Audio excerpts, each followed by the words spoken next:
Hey guys, welcome back to We Watch Movie. I am Mike, and today we're talking about 13, that is 10, horror movie franchises that are hurting for a squirtin', that are begging for a resurrection.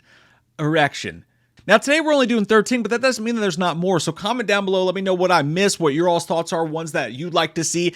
And number one, let's talk about the biggest one, the most obvious one is no doubt A Nightmare on Elm Street. That's the easiest one that you can go with. This shit should have been out in the ether happening right now. We should be on like the 16th fucking sequel at this point for A Nightmare on Elm Street. When you look at how much money Halloween made, how much money Scream made, there's no reason that we don't have it happening. And I know what you're going to say, you fucking perverts. You're going to say there's no Nightmare on Elm Street without Robert Englund. I disagree. I think if you can do Scream without Wes Craven, you can do all these different things without certain characters. Yes. Did it suck the one time they tried it? Yes, but that wasn't Jackie Earle Haley's fault. That was because they made him look like a butt pancake and with terrible CGI. It's not because of the actor. I love Robert Englund. You could even bring him back, have him pass the torch. There's 1,000 ways that you can make it good. You could pick an unknown actor. You could pick a great actor, Michael Fassbender, shit, who knows? But the point is that it could be done. And the last thing we heard about this was that the rights reverted back to the Wes Craven estate. We even heard that Mike fucking Flanagan mannequin. We even heard the great Mike Flanagan was interested in making a Nightmare on Elm Street movie, and he doesn't know who the hell to even talk to. So this thing is dormant as Ezra Miller's career should be. But we'll see what happens. Now, number two, this one has had movies that have come out before. It's not that it's necessarily been dormant, but they've been dormant since the original as far as giving us what we fucking want, man. And that's the Cloverfield franchise. Yes, we had 10 Cloverfield Lane. Yes, we had the Cloverfield Paradox. What the shit stain was that? It's like what they said in Tommy Boy. It's like, I mean, I could take a dump in a box and market Cloverfield if you want me to. I've got spare time. But for your sake, for your children's sake, give us the fucking Cloverfield 2 that we've all wanted for so long.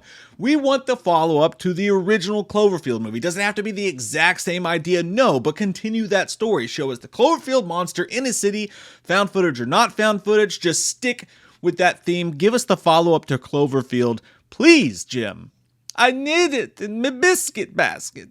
Number three, 28 days later. 28 months later is the one that we're all waiting on. Danny Boyle, who maybe they bring in someone new, I don't know. But 28 days later rocked the shit. I still listen to House in the Heartbeat like weekly.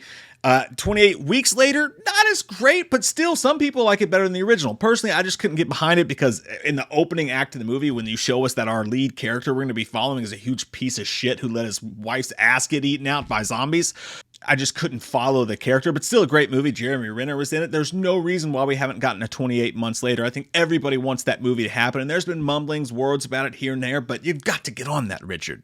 Number four, Tales from the Crypt in any fashion. That is, I'm going to be honest with you, I think that was a pretty damn good Crypt Keeper laugh right there. But just bring it back to us how, whether you do it on Max, on HBO Max, or Tampax, or whatever it's called these days, whatever you do, Tales from the Crypt, make them movies. You could do movies, like standalone movies that are just introduced by the Crypt Keeper and ended by the Crypt Keeper, kind of anthology stories. You could do streaming on Netflix, like I said, or HBO Max or whatever. You just bring the show back in its original form and have a bunch of original horror directors come in and leave their mark on it. There's no reason why we're not doing Tales from the Crypt today. Number five, Sinister. Bagoo! There's no reason why. Look, the second movie didn't make money. Yeah, it didn't have Ethan Hawke in it. I think a lot of people knew that it wasn't going to be up to the snuff of the first film. Maybe it came out too quick. I don't know. But Sinister is one of the scariest actual movies that's come out in the past like 10 or 20 years. So I feel like just one try at a sequel to that is not enough. If Warner Bros. Could do 18 goddamn Annabelle fucking spin-off movies, we can at least give Sinister one more try considering how scary that first movie was and how cool of an idea that was. Just get some tightness to it. Get back in there and make Sinister 3. God damn it. Maybe even get Ethan Hawke back. Who knows? Number 6, The Collected. The Collector franchise, the first two movies, they each have their own faults, but they're still pretty damn cool horror movies. And we were all told that we were going to get The Collected. The third movie in the Collected trilogy was due to come out, and then they even started filming on it, but then they had to scrap filming, and then a bunch of stuff got stolen from the set. And then they finally announced, like, hey, we're not making the movie because of lack of producer interest or something along those lines. I think fans are really ready for this movie to come out. I'm not sure what the hell happened there, but I think that one is one that you could bring out a third movie for, and it could really rock this shit and change the face of the whole franchise. So I like the first two movies. I think a third one it should be the next logical step for you, dog. Number 7, this one's a little bit weird. Pumpkinhead, it could go either way. They announced a while back in November of 2021 that they were working on making one. They even had a script writer named and all this stuff like that. And the biggest question was that we had at the time was, okay, that's great. If you're doing a Pumpkinhead reboot or a sequel, or whatever you're going to do with Pumpkinhead, the thing's got 4 sequels, surprisingly, but whatever you're going to do with it, as long as you do practical effects and don't even attempt CGI on the monster, then I'm all there for it. They could make an amazing Pumpkinhead using today's technologies if they kept Puppet Head, oh, suck face. If you kept Puppet Master, balls, cock. If you kept Pumpkinhead out of the CGI realm, no CGI whatsoever, and you did this shit old school, then I'm all on board for it. If they do that, it would be amazing. I think Pumpkinhead would really excite people today. Number 8 is a total cheat. I get that, but I kind of get to make the rules here, so I'm going to do it anyways. Another John Carpenter verse movie. Now, this isn't a franchise, but let's be honest. Carpenter films that had the same vibe, that were soul sisters, that you just felt his fingers all inside of them, fingers all over in and around, rubbing them. But I just couldn't help but add this one in there. I want one more John Carpenter directed film that just feels like a Carpenter film. One where he does the music for it. It's got his don't give a fuck attitude. I think is just something the world needs right now, and the horror world would eat up. If we just get him off the fucking PlayStation and into the goddamn director's booth. The Warriors got knocked out, John. It's time to get back to filming. Oh, this next one will upset people's butt feathers. I hope your ass doesn't have feathers, because if it does, you should go get that checked out. I'm having a hard time even saying it, Dad.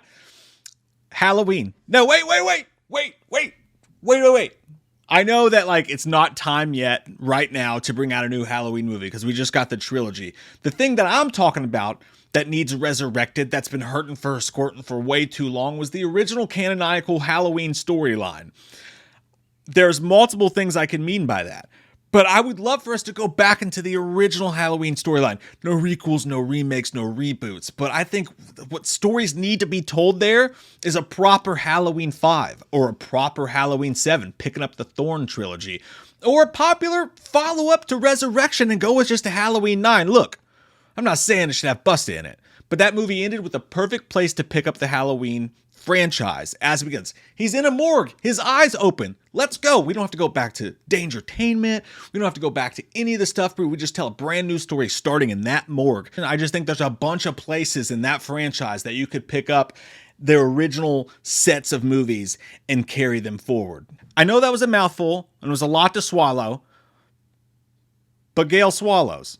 Number 10, Creep 3 is a movie I would love to see come back. The first 2 Creep movies were so good. They were so smart. They were so funny. They were so creepy. Old Peach Fuzz and Tubby Tom and all the stuff that it brought. Mark Duplass was amazing in those movies.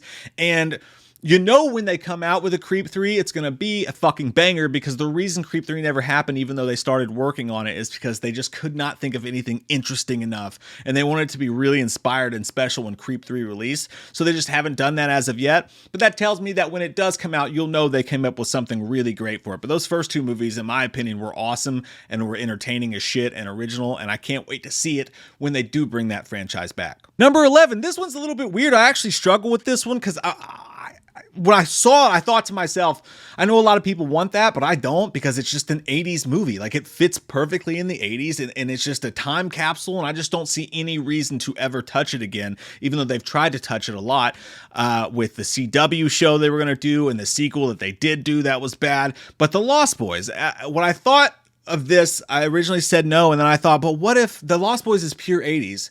So what if you made a sequel to it that was pure 90s, like a straight up 90s Lost Boys with the blockbuster, with all that stuff, really lean into the 90s, get a really good original cast to do it, and then maybe you do it again with the 2000s down the road or whatever. But I think The Lost Boys would really rule if you leaned hardcore into the nostalgia of it. And you can't do 80s because they did it perfectly, but if you did that with the 90s, I think The Lost Boys is a franchise that could really enjoy a comeback. Number 12, and I knew that people weren't going to be happy with me including this because we just had one, but I have my reasons, I promise you. Texas Chainsaw Massacre. I know that we just got one in 2022 or whatever, right? I understand that. But the thing is that movie came out, directed by David Blue Garcia, produced by Fede Alvarez, and everybody was talking about it. It seemed like everyone was discussing that movie, and there was a lot of hate towards it. A bunch of people hated it, but a bunch of people really liked it.